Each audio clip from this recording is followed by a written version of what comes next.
If you've ever pushed a large engineering org CI/CD system to the breaking point, you'll know the pain. Massive pipelines, controller bottlenecks, and jobs that seem to fight your cluster instead of finishing builds. Today's guest on KubeFM is Ben Poland, Senior Staff Platform Engineer at Faire, and he's lived that problem firsthand. At Faire, their original Jenkins monolith, just thousands of lines of Groovy, simply couldn't keep up. Ben and his team rebuilt a system around Buildkite on Kubernetes, and in the process uncovered the trade-offs of running CI as workloads in Kubernetes at scale. In this episode, we'll get into how they split a monolithic pipeline into service scope pipelines that actually match team ownership, why just run it in one cluster doesn't work once you hit scale, and how they built a multi-cluster CI model, the gnarly details of job-to-pod mapping, throttling, and the etcd pressure points you only see once you're deep into it, and tricks like predictive node provisioning and node-level caches that shave minutes off builds. And at the end of the day, what this is all delivered: faster PR cycles, more reliable pipelines, and happier developers. If you're an engineer wrestling with CI on Kubernetes or curious about how to design a system that scales beyond the basics, this episode is packed with lessons you can take back to your own team. Special thanks to Testkube for sponsoring today's episode. Need to run tests in air-gapped environments? Testkube works completely offline with your private registries and restricted infrastructure. Whether you're in government, healthcare, or finance, you can orchestrate all your testing tools, performance, API, and browser tests without any external dependencies. Certificate-based auth, private NPM registries, enterprise OAuth, it's all supported. Your compliance requirements finally met. Learn more at testkube.io. Now, let's get into the episode with Ben. Welcome to KubeFM, Ben. What are 3 emerging Kubernetes tools that you're keeping an eye on? Yeah, thanks. It's great to be here. This is an interesting one for me. I feel like I'm not super up to date with all the latest stuff, so I'm going to kind of go off script here and just kind of give you more of a spicy take on a Kubernetes tool. So Helm is something that's folks is very common to package up Kubernetes applications.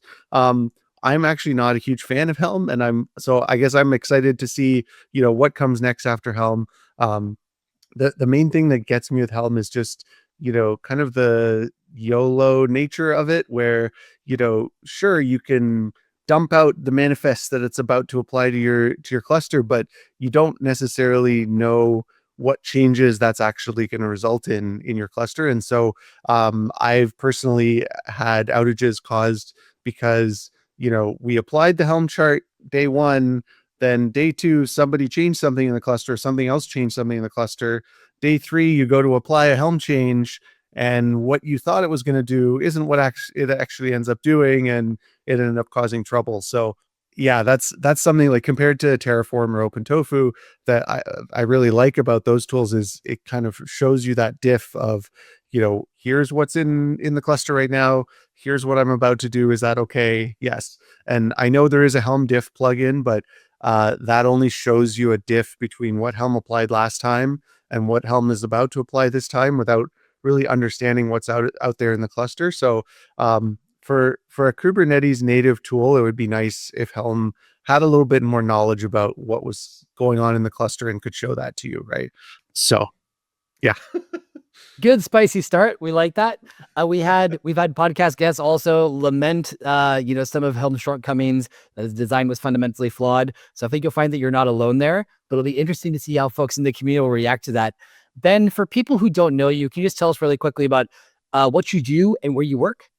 Yeah, definitely. So I am a senior staff platform engineer at Faire, Faire.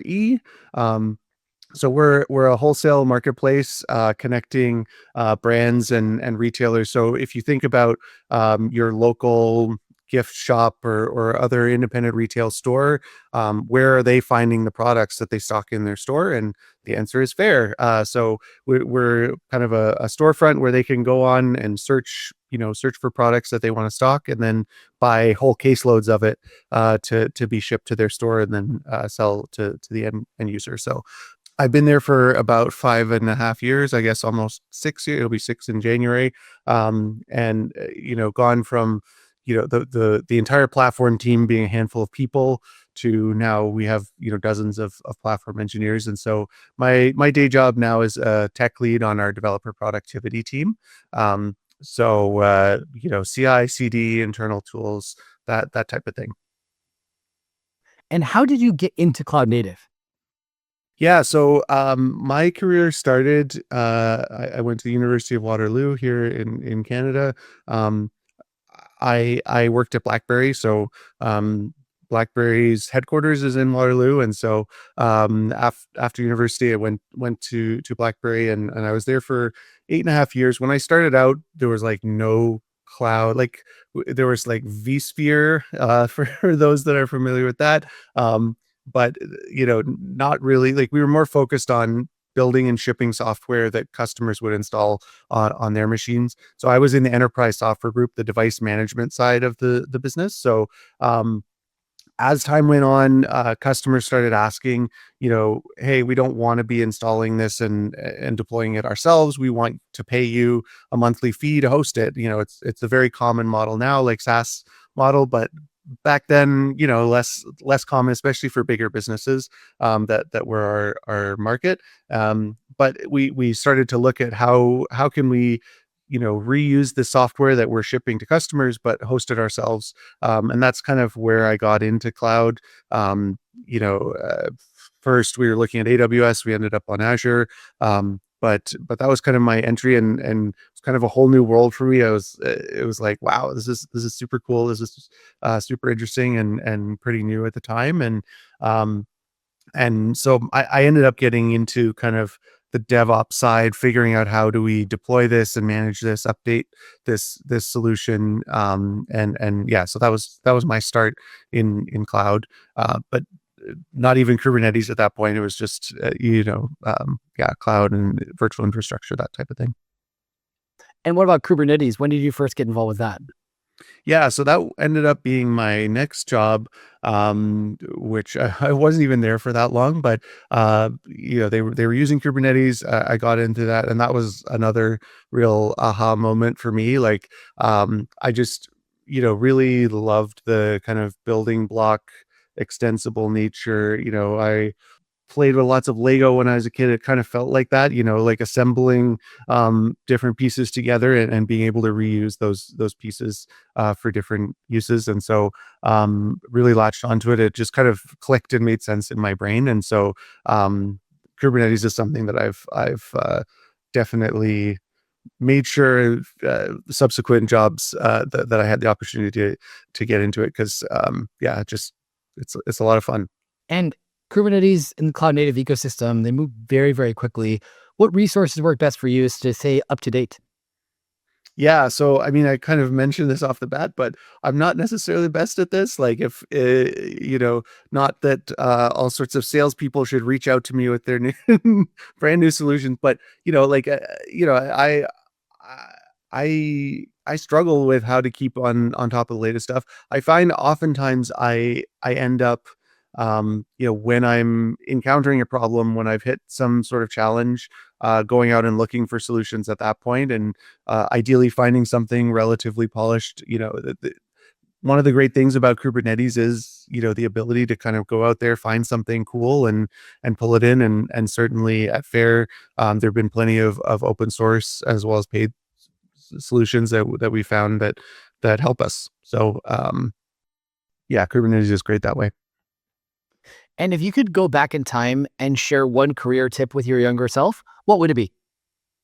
Yeah, so I mentioned I was at BlackBerry. I was there for 8.5 years, and there were times when I was there where I felt a little stagnant. Like, looking back on it, feels like things were a little stagnant, like I was kind of plateauing. And um, so if I could go back, I would say don't settle for uh, y- you know don't sit around waiting for things to happen in your career. Like, if you find something that you're interested in, that you're passionate about, it's okay to try to shape your career at the company that you're at, or to look elsewhere to find that career. I mentioned I was at BlackBerry kind of in this DevOpsy role. I ended up in a weird spot where I was doing something different from everyone else on my team, just because that ended up being what the company needed. But when it came to performance reviews and other stuff, I always kind of felt like I was a bit of an outsider, like didn't really fit into where I was supposed to be. And um, now at Faire, like, I definitely don't feel that way. Like I'm doing what I'm supposed to be doing, and so yeah, just looking back, I wish I had pushed myself a little bit more to really find the right place, right team to be on. So As part of our monthly content discovery, we found an article that you wrote titled Scaling Faire's CI Horizontally with Buildkite, Kubernetes, and Multiple Pipelines. So we want to look at this a little bit more in detail. Faire operates a wholesale marketplace connecting retailers with brands. Can you tell us about their infrastructure setup, particularly the Kotlin monorepo, and what CI challenges emerged as your platform scaled? yeah, absolutely. So, like I mentioned before, we're a wholesale marketplace connecting retailers and brands. And like a lot of smaller organizations, looking back 6, 7 years ago, we started out with a monolithic application backend, right? And that's very common. But like lots of organizations, as we scaled, as we added more code, we needed to split out more and more services from that monolith. And so I'm sitting here today, we still have a monolith, right? That's also very common. But we also have several dozen other services, things like search, carts, product catalog, that type of thing. And as a developer productivity engineer, I'm very happy to say that these services are all architected. They use a common framework, a common language. That makes my job a lot easier. I know there's plenty of organizations that have, some Kotlin, some PHP, so all sorts of different languages. And so it makes it a lot easier from a CI perspective to say, hey, we have N of these, we need to build them. And sure, the monolith is legacy, it has some special cases, but those dozens of other services all look and feel, we can build them and test them in very similar ways. And so that makes things for me and my team a lot easier. Um, but yeah, like as we added more and more of those services, the pipelines and the processes that we had started to break down. And so yeah, you mentioned the article, it goes through a lot of the challenges we faced, and I think we'll cover some of those today. But we were seeing things like our time to merge, time to deploy, and also just developer sentiment, going in the wrong direction. And so that's really what led us to try to make some big changes. So You mentioned starting with a single Jenkins instance that eventually grew to three. What were the specific limitations you hit with Jenkins as you scaled? yeah, so we like basically we overloaded the single Jenkins instance. So when I started in 2020, we had we had, like you said, a single Jenkins controller, and we ended up October of 2021. It sticks out of my brain because it was it was a rough time. We finally hit the limits, and it was a little unexpected. I wish we had been a little bit better prepared. We knew that it was going to happen. It all kind of came crashing down faster than we expected. So luckily we had been preparing to deploy more Jenkins controllers. We kind of had a game plan in the works, and so we ended up having to accelerate that pretty quickly because all of our developers were um, were not able to push code for a day or two. It was rough. And you get into a situation with CI where the longer it's down, the more code people have written. And so when you do get it back up, everybody's pushing all stuff. They're like retriggering builds, and you end up kind of with a thundering herd issue, right?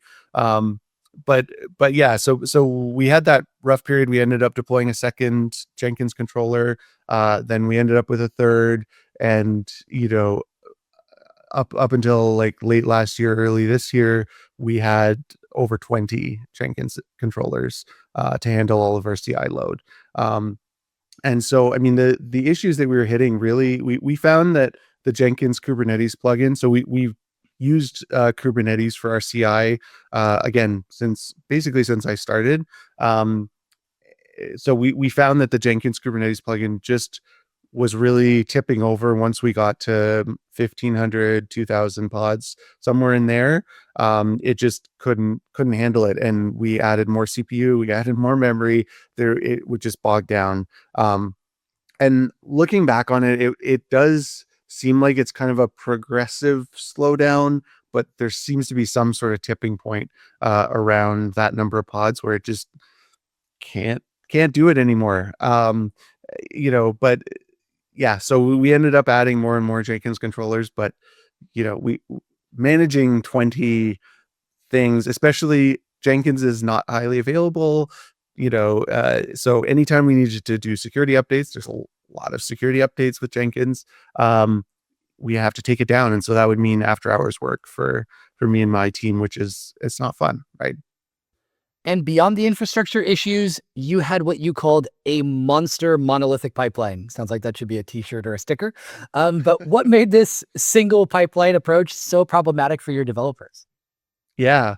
So, I mean, for one thing, it was like 4,000 or 5,000 lines of Groovy, and that's hard for anyone to understand. And we also had like Groovy pipeline libraries and stuff that were being pulled in. It was just like, it wasn't a great experience for anybody that had to read it or make changes to it. So it ended up being that my team, a couple people on my team, were the main people that would make changes. It wasn't like it could be self-serve. People would come to our team and say, "Hey, I want to do this. Please help me with it because I don't have no idea what I'm doing."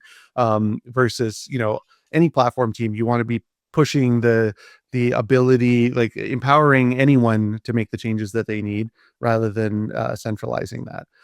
So the development experience, also like making changes, you make changes, you push it up, you wait for however many minutes. Oh, there's some weird error, try to figure out what that stack trace means, then make some change, push it up again. It's just not a fun pipeline development experience, right?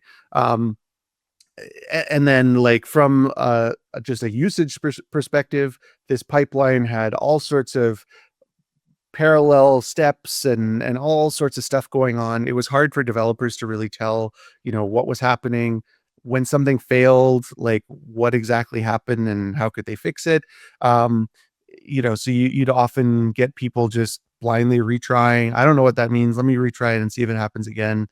And then also, like, as we added more and more of these services, if you have one build on your main branch and that fails because of some small service, you're blocking deployments for every service because, you want CI to be passing before you deploy the code. And so it just, once again, wasn't scaling, right? And so, yeah, we knew we needed to do something. And to take this a little bit further, also cool, when we're talking about naming and references, Kubernetes was originally called Borg as related to Star Trek, and you kicked off Project Farpoint to find a Jenkins replacement. So also nice to see that Star Trek reference. Can you walk us through your evaluation process and the key requirements you identify? Yeah, I mean, we were like, we wanted to pilot the next generation of CI at Faire, and so project Encounter at Farpoint is pilot episode of Star Trek: The Next Generation, and so that's where that name came from. But yeah, so like looking at, we knew we were having all these issues. We knew we needed to find a solution. So I came up with a long list of requirements that we had. Kubernetes, good Kubernetes support was a big part of that, but also like security, task execution. Like I'm just looking, like, supporting Mac instances. That's not Kubernetes related, but we have iOS builds. We need to build iOS stuff. making sure the user experience was good, the developer experience for updating pipelines, good observability, and security. I can't remember if I mentioned security, but obviously security of CI is super important. So we had a whole long list. Obviously got input from other folks at Faire, and made sure that we had a really good set of evaluation criteria for different solutions. And then when we started going out there to look at options, obviously build versus buy was a consideration. Like, should we try to build something ourselves? But we pretty quickly realized, that CI is a very common thing that lots of organizations need. And so the chances were that we'd be able to find a good solution off the shelf that we could use. And yeah, so we ended up settling on Buildkite after going through a pretty detailed proof of concept. Um, but yeah, it was quite an evaluation. Like I wrote up a doc like comparing Buildkite to some other options, and using that evaluation criteria to really narrow down, and Buildkite ended up being a pretty clear winner. So To take that a little bit further, you brought up how Jenkins, using Jenkins Kubernetes plugin initially, and then Buildkite's agent Stack-K8s. How did the Kubernetes integration differ between these two CI platforms?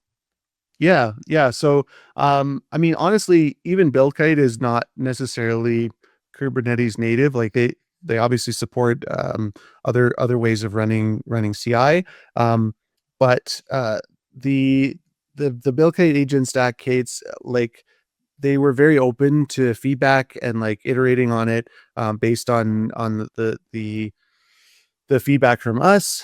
But at the end of the day, like I think splitting out the kind of control plane. So with Jenkins, obviously the controller is kind of serving the UI and like parsing the pipelines, distributing work, and it's also handling creation and management of the pods through the Kubernetes plugin. The Buildkite architecture, with them hosting the control plane, they're able to scale that however far they need to, and we don't have to worry about that. We run the agent stack Kates component ourselves in our Kubernetes infrastructure, but the combination of that plus splitting out our monster monolithic pipeline into what we call poly CI. So like each service has its own pipeline. That combination allowed us to really horizontally scale the Kubernetes pod management. And going back to Jenkins, like the 1,500 to 2,000 pod limitation per controller, like with the Buildkite and poly-CI architecture, each of those pod management controllers is handling a much smaller amount of work. And so we can really parallelize and horizontally scale that component a lot better. And so even though Buildkite supports non-Kubernetes stuff, the architecture that we ended up with just allows us to scale almost infinitely, and not have to worry about the issues that we hit with Jenkins. Your trigger pipeline architecture determines affected services and orchestrates child pipelines. How does this poly CI approach impact your Kubernetes resource usage compared to the monolithic pipeline? So basically with the poly CI approach, instead of like one huge build pod that's like compiling the entire repo, we have a whole bunch of smaller build pods that are compiling each individual service, instead of having one massive, like we have so many tests that we do, like remote test execution. Like instead of having a massive fleet of test executors that are running tests for the entire repo, we're able to scale that more horizontally and kind of focus on each service individually. And so it's ended up that like we have a lot more pods in our clusters than we did with Jenkins, but those pods end up being quite a bit smaller. And so that did have some impact. I mean, we ran into to some scaling issues that I'm sure we'll get into. But those things we did have to roll out the migration somewhat carefully because like I say, we did a pretty detailed, in-depth proof of concept with Buildkite that was focused on a single service.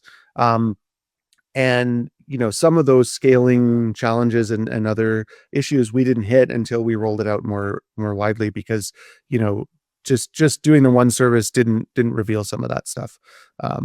So I would say we've ended up kind of using a similar amount of CPU memory, right? Maybe a little bit more, just because there's some overhead. But the sheer number of pods has increased, and so yeah, that did end up biting us a little bit, and we had to adjust. You hit some interesting Kubernetes scaling limits as you rolled out more widely. What were some of the specific issues that you encountered with API rate limiting and the etcd database? Yeah. So, I mean, like I said, we have more pods that are smaller.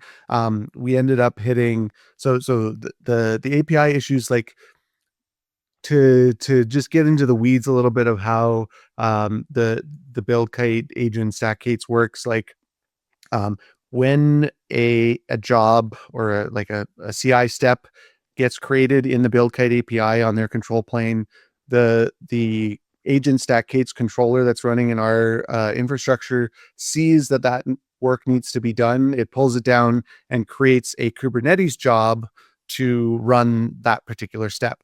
And so what we found was that portion was fine. We had hundreds, thousands of these Kubernetes jobs getting created, but then internally inside of Kubernetes, the Kubernetes job controller looks at those jobs and says, "Oh, okay, I need to run a pod to execute that job," and that part was actually getting throttled internally by Kubernetes. And so we would end up with these jobs that were sitting there for a minute, 2 minutes, 5 minutes, but the corresponding pod didn't get started. And so that was a bit of a surprise to me that Kubernetes would be throttling itself, but kind of makes sense when you think about it. But yeah, so we had to make some adjustments to work around that. And honestly, like it's still something that we hit sometimes during peak load. But it's not necessarily fatal. It means the jobs, the Buildkite jobs end up waiting a little bit longer than they need to. But it's something we battle even now sometimes.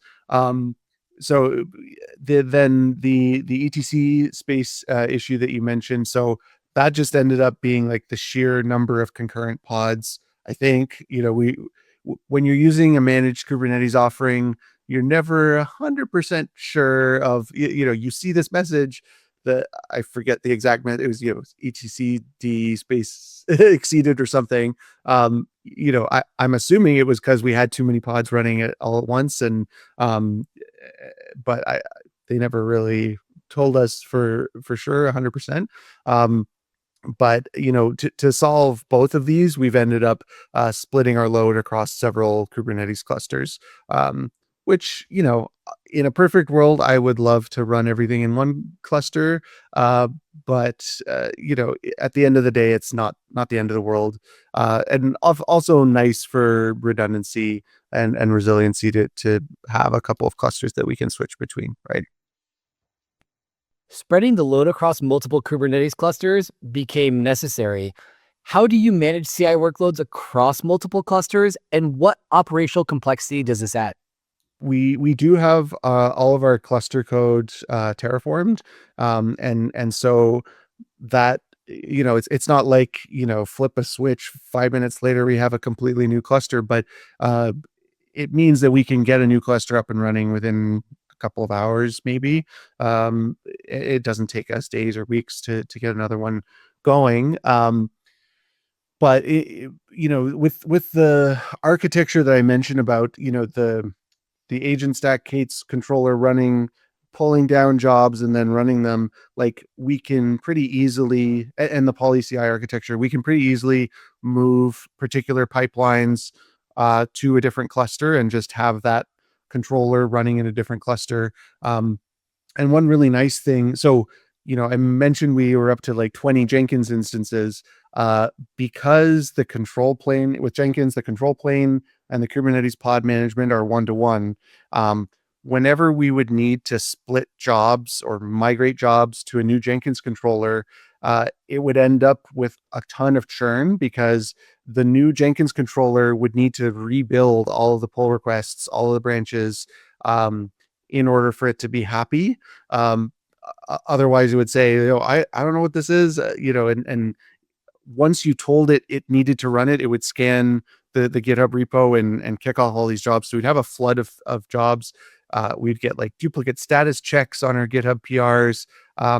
And so it was something we really tried to do off hours, even though when you're hitting these challenges, oftentimes is during the day. So I don't know. Anyways, we would get into these bad situations where we would need to split load off to a different Jenkins controller, and then we'd have to debate whether we should do it now and like impact everybody. But if everybody was already in trouble anyways, we'd need to do it then. Otherwise, we'd do it after hours. I don't know. It's just ended up really messy. But with the Buildkite approach, we really just say, we bring up a new controller, but don't mark it as the primary. So all the jobs that, we do mark it as the primary for new jobs. So any of the jobs that are running in the old cluster have a chance to finish. They don't get interrupted. They don't get broken. They can finish off, but any new jobs that come in will run on the new cluster. And so it's something we can do during the day without anybody really noticing, because there's a single control plane. And so we don't get any of those duplicate status checks. People don't really even notice that it's happened. And so it's a much smoother migration process. So it's just it ends up being something we have to manage, but it's not the end of the world. It's not a huge deal. Ben, you use a managed cloud Kubernetes offering. What specific limitations did you discover when pushing it to its limits with CI workloads? Yeah. So I mean, like we were talking about earlier, the etcd issues, the API throttling, like some of that stuff you end up having to like troubleshoot and discover on your own. And then you go to them and say, hey, we're having this issue. And then they say, I mean, obviously the etcd issue, it was a pretty urgent ticket. It was like, hey guys, help us out with this. We also were able to migrate workloads to a different cluster to mitigate it rather quickly. But we wanted to know how close are other clusters to this limit, and get more details from them. Because we don't have the metrics, we don't have the data ourselves about how close we are to some of these internal limits. So it's definitely a trade-off. But for the most part, I mean, CI is a not as demanding a workload in terms of like uptime and stuff as your production would be, right? If we have some weirdness that goes on, it's not ideal, but it's not the end of the world. If we have half an hour of issues, our developers can deal with it, right? Whereas having half an hour of downtime on your production site is not good at all. So it's more tolerant of some of these weird issues, but again, it does push the cluster in a different way from a production workload would, where we have all of these small pods kind of coming up and down all the time, running builds. And so it's definitely a different profile than maybe some other Kubernetes use cases. One other thing I want to touch on is preemptible versus non-preemptible, or spot instances in AWS terminology. We've found so that they are something we use for our CI workload, again, because we are somewhat fault tolerant. We can do some retries, and so that also kind of adds another layer to where when we have some spot instances having issues, it's like, do we move that back over to the on-demand, non-spot, because maybe the underlying data center is running out of capacity, or even with the on-demand machines, maybe they're running out of capacity. Like, there's more of like trying to interpret what's going on in the cloud provider's data center. And, we are more tolerant of, oh, we could use this machine type, we could use this other machine type. And so there's a little bit more back and forth with them, because we are pretty flexible of like, okay, what machine types should we be asking for in order to have a better chance of success? So it's a little bit different versus a production workload where it's like, no, we need this type of machine. We have more flexibility there, right? Looking at node scaling patterns, you mentioned scaling down to 0 overnight. How do you optimize Kubernetes autoscaling for the variable demands of CI workloads? Yeah, yeah. So, I mean, as you can imagine, like, unless we had developers around the world, we don't right now. Our usage is very, very, very biased towards the day in North America, and so we do end up getting down to pretty much 0 Kubernetes nodes overnight. So it's a situation where we can really predict, unless it's a holiday, during the week, every weekday around 9-10 a.m., developers have got their cup of coffee, they've written some code, they've pushed it up, and they're going to be kicking off CI jobs. And so, every day we can see a huge spike in usage around that time. And then we see a little lull at lunchtime, and then back up in the afternoon, and then it kind of tails off, at the end of the day. And so, we can use that to our advantage. We've added things like, node over provisioning. So, we over provision nodes in that, early morning time frame, because if we didn't do that, developers would be waiting a little bit longer for the cluster like the pods to get created. They go pending. The cluster autoscaler says, oh, okay, I need to add more nodes. It adds more nodes. That takes a few minutes, and when we know that this load is going to be spiking, by doing the over provisioning, and that's just like super low priority pods that we scale up at 9 a.m. and then scale back down around lunchtime. By doing that, it kicks the autoscaler into adding more nodes ahead of demand, and so we find that that's helped quite a bit.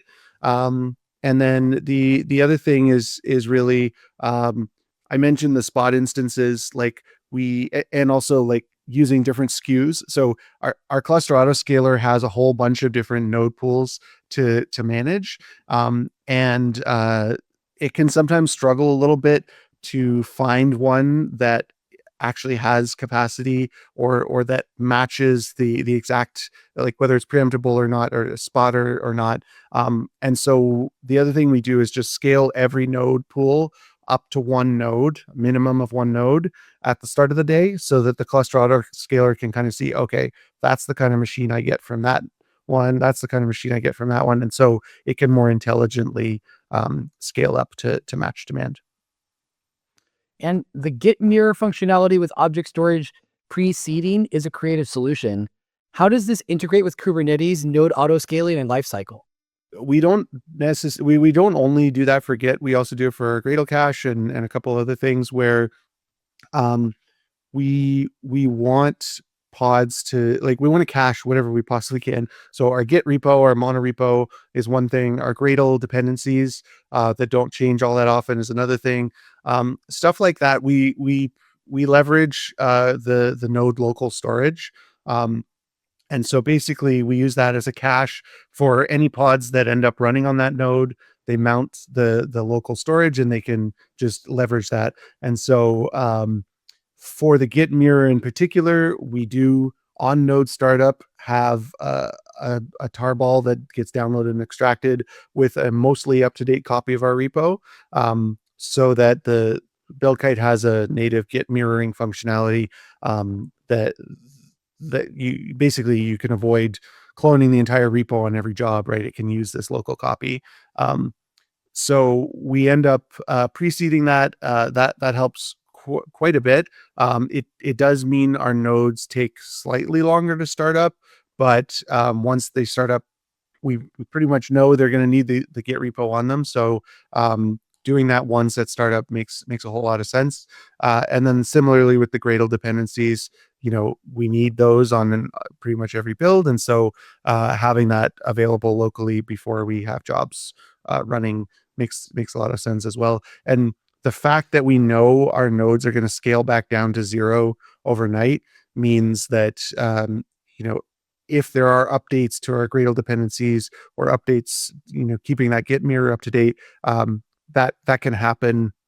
Like the nodes all scale down, and then the next day when they scale up, they're going to get the latest copy of all those to keep the cache fresh, right? And in terms of results, you mentioned a 50% reduction in PR wait times. What other metrics improved with the Buildkite and PolyCI combination? Yeah. So, the biggest thing is just like stability. And so we have this metric we call infrastructure failure rate.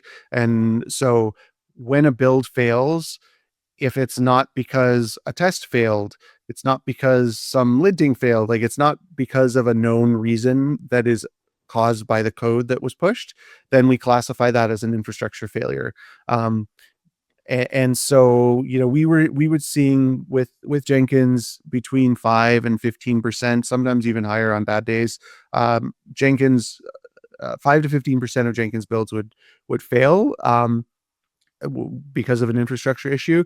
With Buildkite, as we've rolled that out, we've been pretty consistently below 1% and often close to 0.1% of builds failing due to these infrastructure issues. And so that's been a huge improvement to our developer experience. And the other side of it is like manual retries of builds. So I mentioned the kind of when Jenkins fails, just retry it once, see what happens.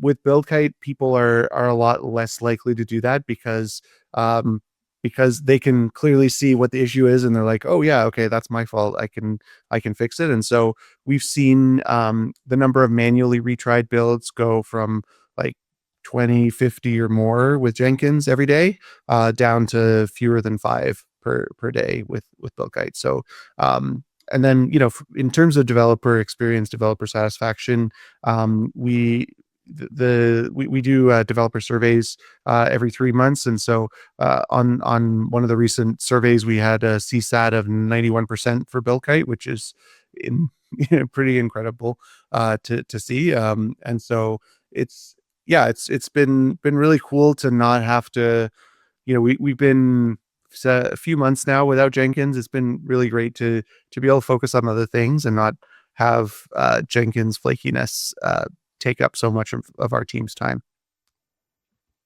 Now, looking at the bigger picture, you're also migrating front-end and mobile CI to the same approach. How are you applying these learnings across different technology stacks? Yeah. I mean, I mentioned before Terraform, I think for the Kubernetes clusters, but we've also leveraged Terraform quite heavily to manage both the Buildkite agent stack Kates as well as our Buildkite pipelines. And so the PolyCI architecture with their trigger pipeline, as well as that Terraform, we've been able to reuse for other repos as well. And so it's nice to have that consistency and also be able to share some of those learnings and some of those tools and processes across teams. And so, yeah, at this point, we've finished all of those migrations. We've gotten rid of Jenkins, and yeah, we're not looking back. And you shared some great lessons learned. What advice would you give to other teams that might be facing similar CI scaling challenges with mono repos? Yeah. I think the biggest one, like that monolithic pipeline that we had, it's just honestly, like when I first thought about it, splitting that big pipeline into a whole bunch of smaller pipelines, it's like, oh, we're going to be redoing a ton of work. It's not going to be efficient. It's going to be a huge mess. And realistically looking back, it's like, duh, you need to split apart your CI and get rid of that shared fate, and really speed things up for folks. That's the only approach that can really work. So, monorepo doesn't mean that your CI has to be monolithic, right? Um, Another thing is like making sure that you're not falling for the sunk cost fallacy and kind of saying, oh, well, this is how our CI is now. We can't change it all because, it's not going to be worth it. Like CI is a huge part of developers' lives. And if they're having a hard time with CI, it just like affects their morale. It affects their ability to ship code. Like it's just such a huge bottleneck for the entire organization. And then, I think looking back at our proof of concept, going through the end-to-end flow and like figuring out all of the unknown unknowns with a small chunk of the repo was really valuable, and taking the time to make sure we got that right and set ourselves up for a smooth migration was super important. And then the last thing is just, keeping an eye on CI and making sure like CI just like evolves slowly over time. Your CI pipelines evolve slowly over time, and it's really easy to kind of bolt on all these little different pieces and end up with this monster. And so taking a step back every so often and kind of saying, are there better ways that we could be doing this? Are there some of those big changes that need to be made? Can be really, really valuable. So Ben, what's next for you? yeah. So, we talked about front end and mobile CI moving to Buildkite. We have, our data science organization as well at Faire that is not on Buildkite right now. So, potentially looking at ways we can leverage Buildkite and PolyCI and some of these other improvements for the data science organization. And then slightly different. We're looking at, I mentioned we use Gradle for our Kotlin monorepo. We're looking at Bazel. And so that's going to be another whole ball of work there. But Possibly another podcast episode. So, yeah, maybe for us. Yeah. So Okay. And if people want to get in touch with you, what's the best way to do that? yeah, probably LinkedIn is good. My LinkedIn is bpoland. So yeah, if you have any questions or want to chat, just reach out to me there. Fantastic. And also just a mandatory note, Faire is hiring. So if any of this sounds cool and you want to join us, faire.com/careers, FAIRE. Very good to know. You seem like a great person to work with. Thanks so much for sharing your time with us today. Look forward to speaking to you soon. Take care. Cool. Thanks.